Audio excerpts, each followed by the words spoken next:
Hello everyone. Today I want to do an experiment to see if it's possible to turn my yellow fire alarm back to white. So I will attempt this experiment on my Simplex 4903-9242 electronic fire alarm. Before I begin this, I did some research online and watched a YouTube video on this very topic. As you can see, some of these videos, it is recommended to get a salon care 40 volume clean. However, because of the distance to a nearby salon care is too far for me to exceed, I just decided to go with a hydrogen peroxide. So I drove a moped to a nearby pharmacy and brought one here. Then I will need some WAP to prevent the gases from the hydrogen peroxide from escaping the box, which I will be using later on. For this experiment, I have two alarms here as shown on this picture. My main goal is to get my yellow 9242 to look like my 9221. The 9221 is brand new and had not been unboxed in years, which is why you see it white. Here's the full kit I will be using as described above. A plastic wipe, hydrogen peroxide, and a plastic clear box. While making this video, the clear box is severely cracked to the point that the water spills out of it. As a result, I replaced it with a clear bowl instead for this experiment. While I have the bowl outside to warm up, now it's time to disassemble the 9242.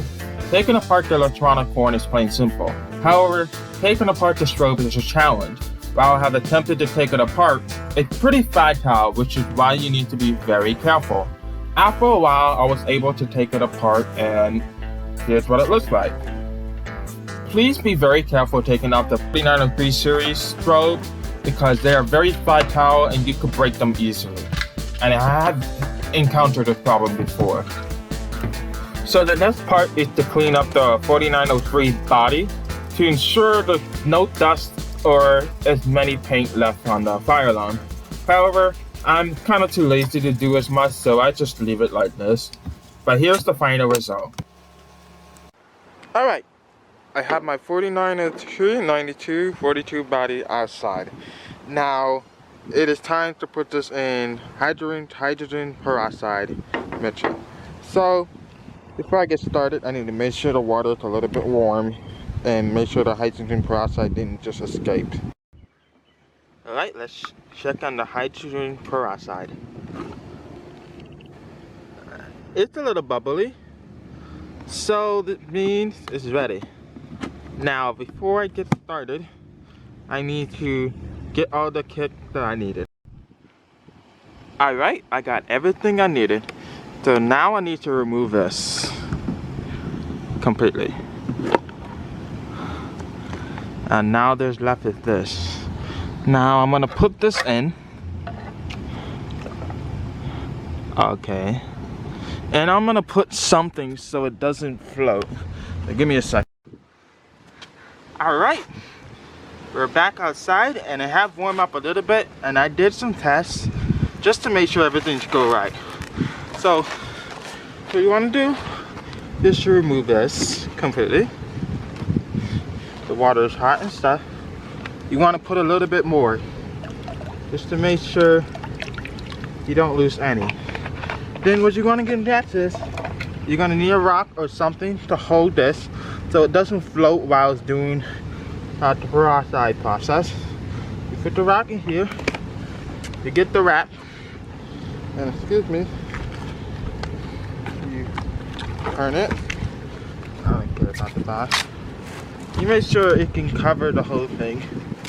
I ran into a problem while trying to wrap this up with the plastic wrap, but you want to make sure this thing fits the entire bowl and not the edges because you will have pretty much a difficult time to kind of cover this up. So make sure you use a smaller bowl and make sure the plastic wrap fits perfectly so you can cover the hydrogen peroxide. Right, I'm going to make sure I'm going to cut this out, make sure there's no gaps.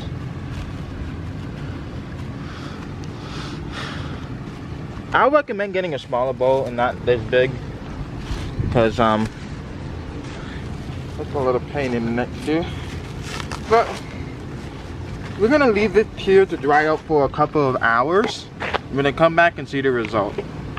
Before I show you the final result, if you're doing this, please make sure the weather is clear, the temperature is high enough so the hydrogen peroxide process won't take too long to do. No sunlight or cloudy conditions will affect the hydrogen peroxide process.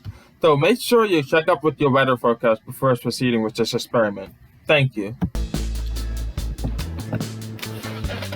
Every 30 minutes to an hour, check out on the hydrogen peroxide and you should see some progress being made.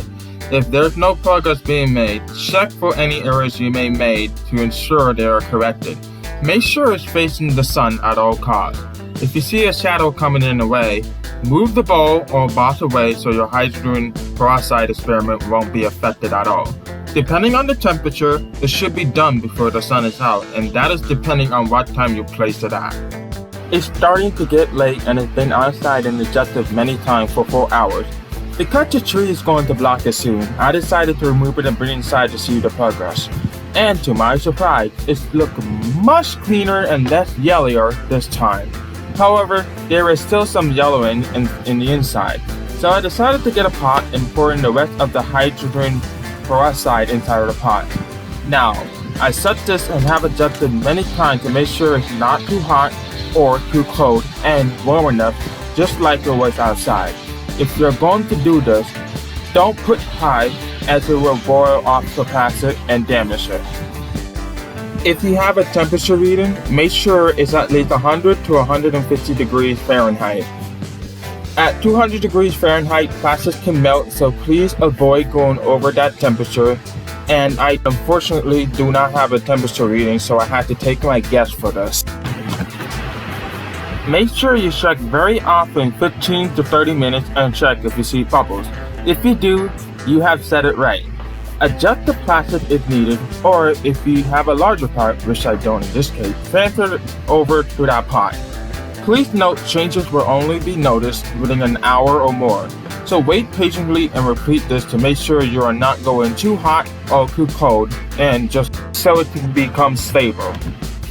A few hours have passed and it's now ready. However, the back side is still yellowed. The front side is much better improvement. You may notice some yellowing, but I do not want to do this as more if I fear I might damage the plastic. Also, I almost melted the plastic, but it's still in good shape. Now is to reassemble the 9242 back together. Before taking it back together, remember the sticker must be facing to the bottom right like I'm putting it here.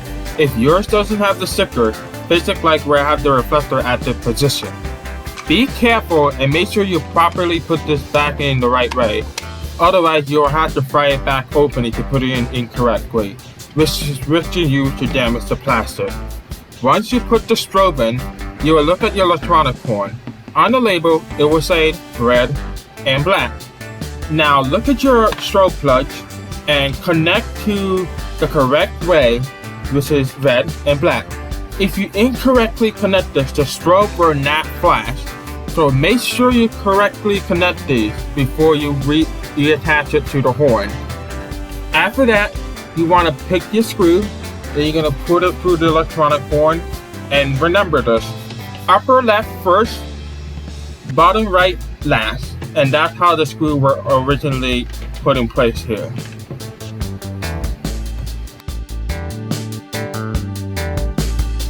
This is what it looked like before the hydrogen peroxide experiment. This is what it looked like after being sitting under the sun for 4 hours with the hydrogen peroxide. And finally, this is what it looked like after being warm on the pot with hydrogen peroxide for a couple of hours, which is 3 hours. And finally, my conclusion. This had been a really little bit of a rushed experiment, but it's worth it.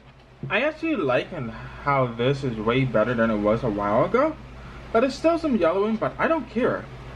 It still looks good. There's not too much of a problem, but it still looks good. And I actually like it. And man, it almost looked like this. Almost, but close. But still I like it in this condition. However, do I recommend it? Well, if you don't know what you're doing, I do not recommend doing any of this. And especially me considering almost melting the plastic, I just don't recommend it unless you know what you're doing. Otherwise, hey, at least it did the job right. Now, why I did this, because I want to see if it's possible to turn this Simplex alarm from yellow to white. And I have seen a video like this before, like from the 8-bit guy channel, and I decided, hey, maybe I should try out. And it's not just his video, other videos of other people trying to use retrowrite method, which is, I think that's what it's called. So I was about to go with a volume cream, but unfortunately that store is too far, so I went to a hydrogen peroxide. Is it worth it? Yeah, like I said before. And look, it's not that bad, but it looks white and it's not yellow anymore. But the last thing we're gonna do for this video is test the alarm for you guys. So let's get right into it. Alright, right here I hooked it up to my 4251-20. So let's begin. In 3, 2, 1.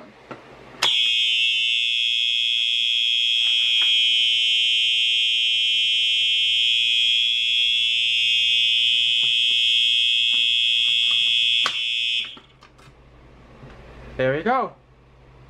So this includes the hydrogen peroxide experiment. If you like the video, and if you have any questions, go ahead and comment, and go ahead and like the video. Thanks for watching, and I hope you all have a great day.